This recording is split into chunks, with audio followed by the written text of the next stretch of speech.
Imagine waking up tomorrow morning, but there's no alarm, no phone buzzing on your nightstand, no traffic filtering through the window, and literally zero schedule or emails waiting to spike your anxiety. Sounds pretty great, right? Instead, you open your eyes to the soft gray light of dawn filtering into a rock shelter. The air is cool, crisp, and carries this rich scent of wood smoke and earth. Somewhere nearby, you hear the low murmur of voices as your group starts to stir. Well, this is exactly how humans woke up for hundreds of thousands of years. Welcome to This Explainer. Today, we're traveling back 40,000 years to experience a single, ordinary day in the life of our early human ancestors. So the big question we are tackling today is actually really simple. What did early humans actually do all day?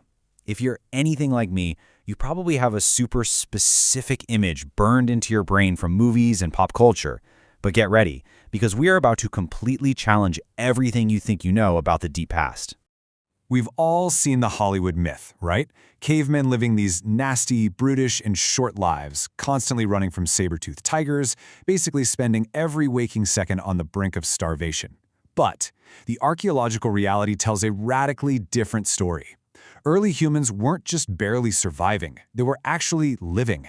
They had incredibly rich cultures, abundant leisure time, and get this, what we would consider a 4 to 6 hour workday. Seriously, they weren't poor in time. In fact, they might have been richer in free time than we are today. Section 1. Waking up without alarms. The slow dawn of a prehistoric morning. So their nights were vastly different from ours. You didn't just crash for 8 unbroken hours. Early humans practiced what's called polyphasic or biphasic sleep. Basically, you'd sleep for a few hours after dark and then wake up right in the middle of the night. And this wakeful period wasn't some frustrating bout of insomnia, It was a totally natural phase.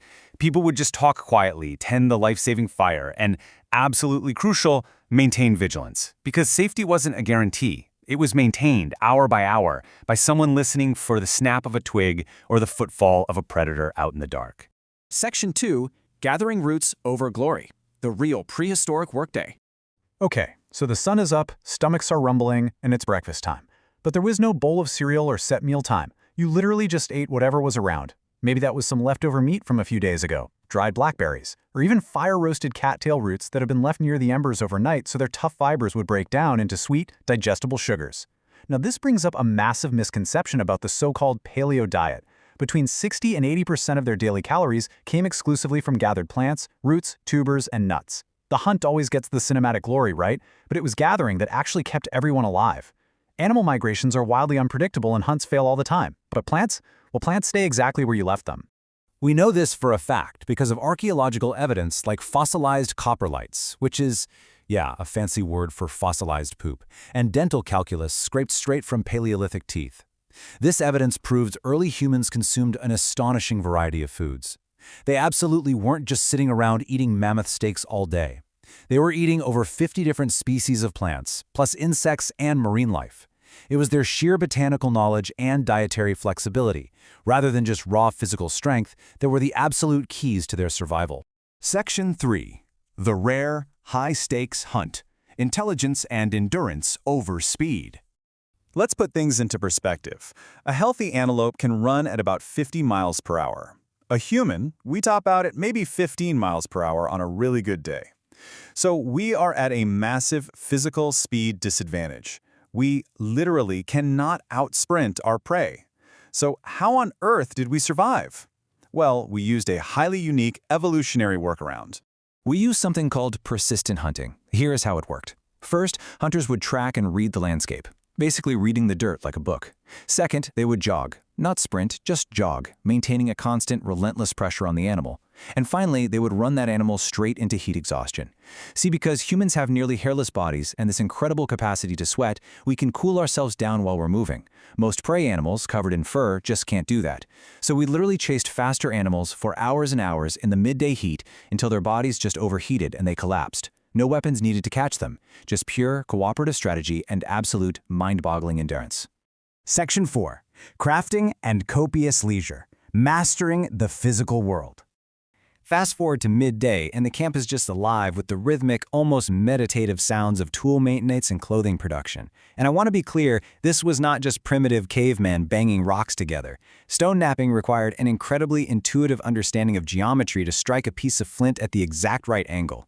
They used brain tanning, which is a really complex chemical process using animal brain tissue and fat to weatherproof hides.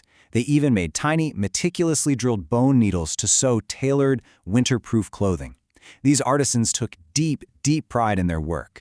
They didn't just churn out functional tools, they made beautiful, perfectly symmetrical works of art because craftsmanship conveyed a lot of status and identity.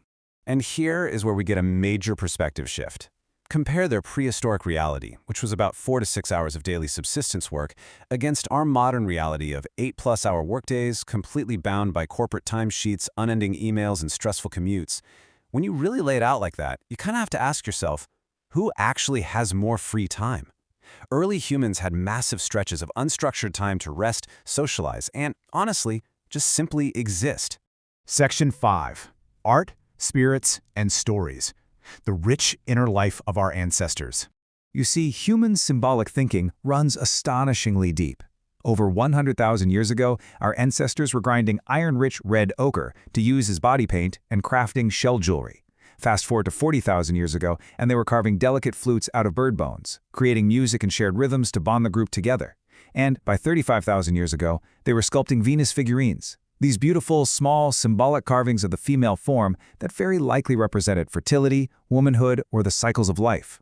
It's absolutely vital to remember this.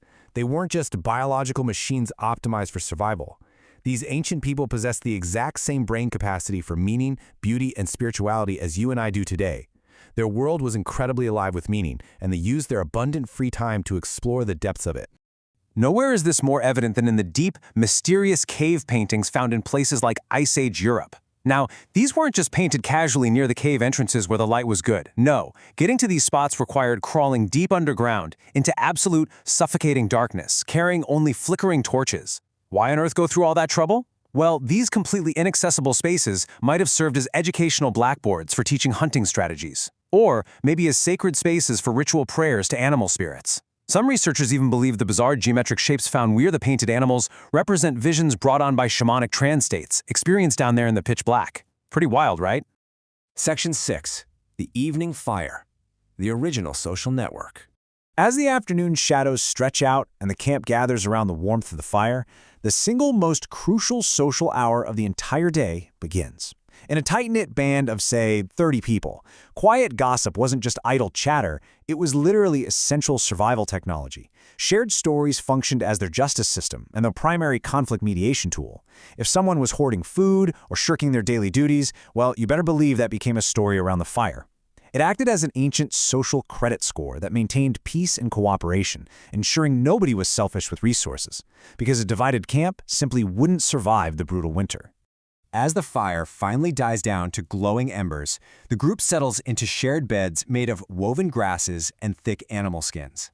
This close proximity, along with communal child-rearing, where absolutely every adult helped keep an eye on the young, created an incredibly thick safety net. And they weren't alone in the dark. Right at the very edge of the firelight, the watchful, pricked ears of early domesticated wolves, the ancient ancestors of our modern dogs, were listening for predators. They added this amazing, living, breathing layer of security against whatever terrors lurked in the dark. Which leaves us with this final thought to ponder. Today, we have amazing machines to do all our heavy lifting, and brilliant lights to totally banish the dark. And yet, we fill our hard-won free time with glowing screens, endless doom scrolling, and just constant, overwhelming noise. When you look back at the physical effort, the unexpected ease, the storytelling, and the quiet, deeply rooted community of a Paleolithic day, what have we lost of that ancient connection? And more importantly, what does a good human day truly mean to you now? Thank you so much for joining me for this explainer, and I really hope it leaves you with something profound to think about the next time you wake up.